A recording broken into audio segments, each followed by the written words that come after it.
आणि आता पाहूयात कृषी क्षेत्रातील काही महत्त्वाच्या बातम्या।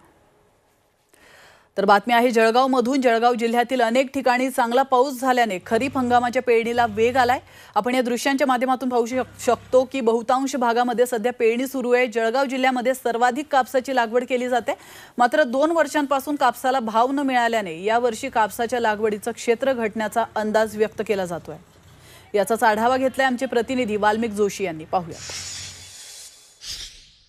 नुकताच खरीप हंगामाला सुरुवात झालेली आहे। पाऊस हा पहिला जो आहे हा थोडा बहुत चांगला झाला आहे, त्यामुळे शेतकरी राजा जो आहे आपल्या शेतात तण काढताना पाहायला मिळालं होतं। मात्र आता कुठेतरी शेत साफ करून यानंतर जळगाव जिल्ह्यात कापूस मोठ्या प्रमाणात लागवड करण्यात येते, म्हणून कापसाचं पीक हे मोठ्या प्रमाणात घेतलं जातं।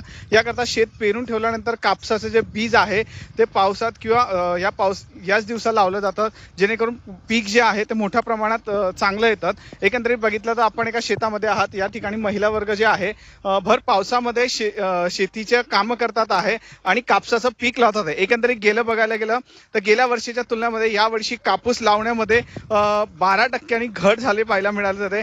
एकंदरीत कापसाला भाव नसल्यामुळे अनेक शेतकऱ्यांनी कापूस लागवडीचं हे पीक जे आहे कमी केलेलं आहे। तर दुसरीकडे बघायला गेलं जरी पण शेतकरी हा मूळ कापसाचं पीक घेतो, तर त्या माध्यमातून आज जळगावच्या एका शेतामध्ये कापसाचं पीक लागवड करताना पाहायला मिळालेलं आहे।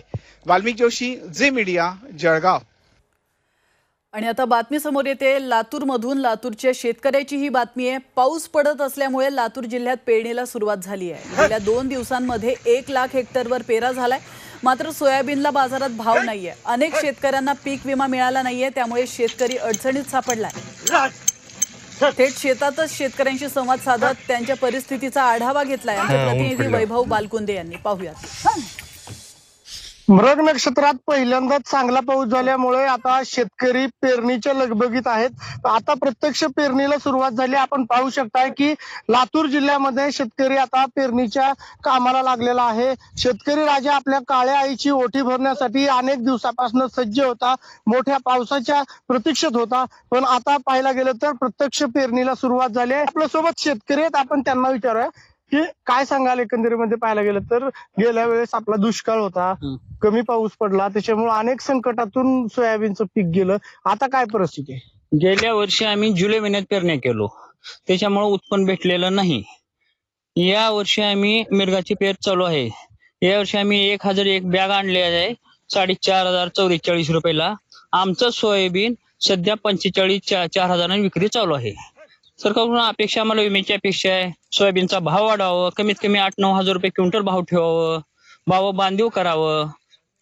आमच्याकडे सोयाबीन निघालं, काही तुरी निघाल्या, पटकन भाव पडते आणि त्यांच्याकडून घ्यायचं म्हणले की 4 पटीने घ्यावं लागायला आम्हाला।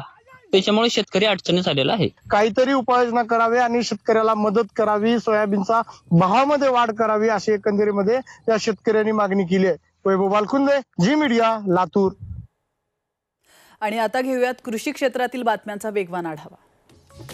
बातमी धाराशिवमधून। धाराशिव जिल्ह्यात दुष्काळाच्या भीषण संकटानंतर यंदा सुरुवातीलाच मान्सूनने जोरदार हजेरी लावली आहे। त्यामुळे जिल्ह्यामध्ये यंदा जूनमध्येच बळीराजा पेरणीच्या तयारीला लागलाय।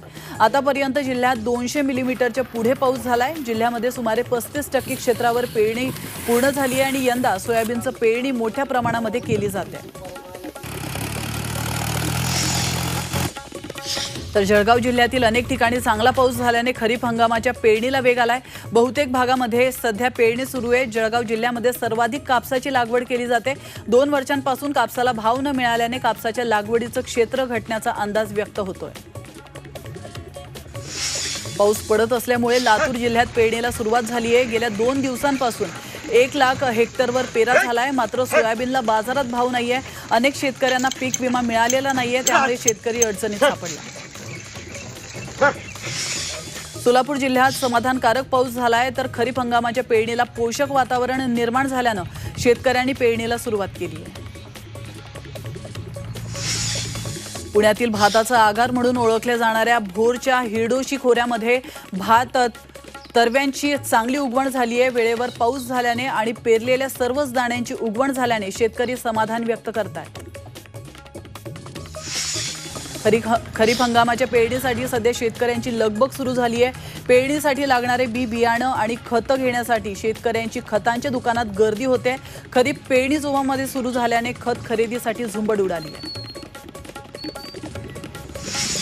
बीड जिल्ह्यात पेरणीला सुरुवात झाली आहे, तर रामगड टेकडीच्या पायथ्याशी खासदार बजरंग सोनवणेंनी शेतकऱ्यांसोबत पेरणी केली आहे। नवनियुक्त खासदार बजरंग सोनवणे प्रचारादरम्यान आपण शेतकरी पुत्र असल्याचं सांगत होते आणि त्यामुळे आता त्यांचा हा पेरणी करतानाचा व्हिडिओ मतदारसंघामध्ये चांगलाच व्हायरल होतोय। यावेळी सोनवणेंनी शेतकऱ्यांशी संवादही साधला।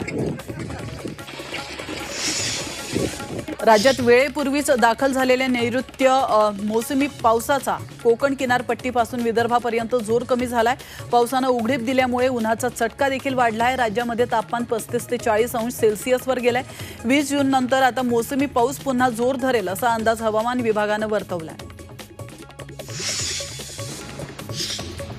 सोलापुरात 3 दिवसांच्या विश्रांतीनंतर दमदार पावसाला सुरुवात झाली आहे। उत्तर सोलापूर तालुक्यातील ग्रामीण भागाला पावसाने चांगलं झोडपून काढलंय। अवघ्या अर्ध्या तासाच्या पावसामुळे शेतात पाणीच पाणी झालंय, तर पुढील 4 दिवस जिल्ह्यामध्ये दमदार पावसाचा अंदाज हवामान विभागानं वर्तवलाय।